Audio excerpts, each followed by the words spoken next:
On va prendre la direction de l'Oise, de Tracy-le-Mont.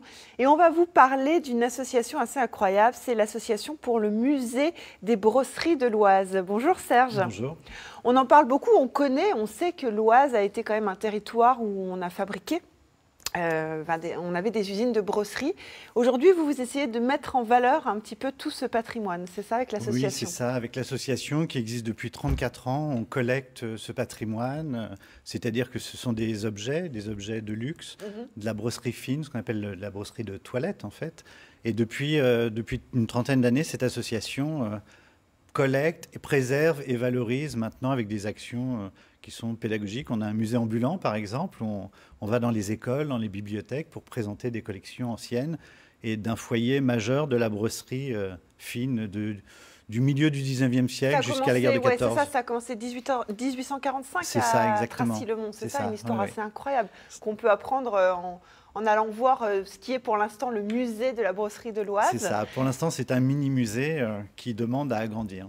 Alors exactement, 34 ans quand même d'existence de cette association. Donc je suppose que vous en avez collecté des objets. Vous nous en avez amené quelques belles perles en tout cas. Voilà, je vous en ai amené plateau. quelques-uns. On a collecté environ 10 000 objets. Alors ce ne sont pas seulement des brosses, ce sont aussi des outils, des machines, des archives d'entreprise.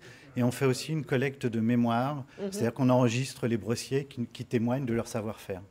Alors par exemple, je vous ai amené cette brosse-là qui est assez exceptionnelle. C'est une brosse en fanon de baleine et en acajou.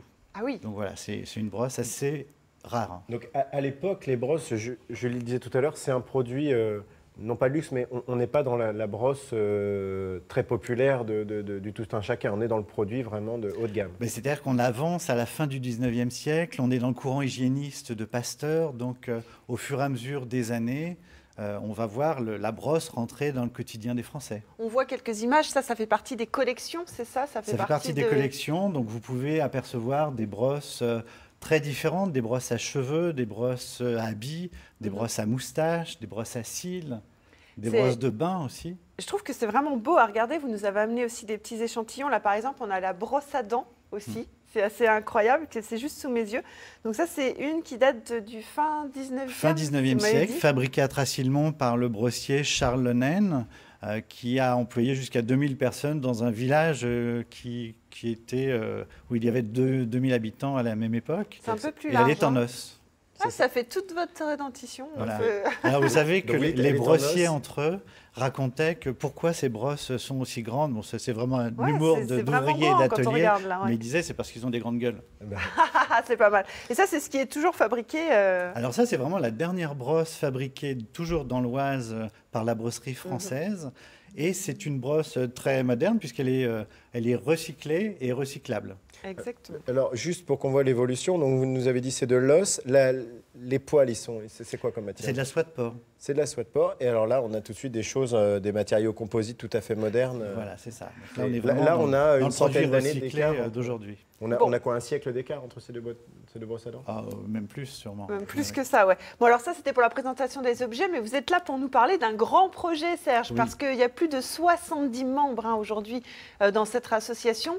Et depuis début 2016, eh bien, vous avez décidé ensemble de revaloriser une friche industrielle. Voilà, on est entré dans une friche industrielle, enfin qui vivait quand même, il ne faut pas oublier le travail d'association. Donc c'est une ancienne brosserie, à Tracy-le-Mont toujours.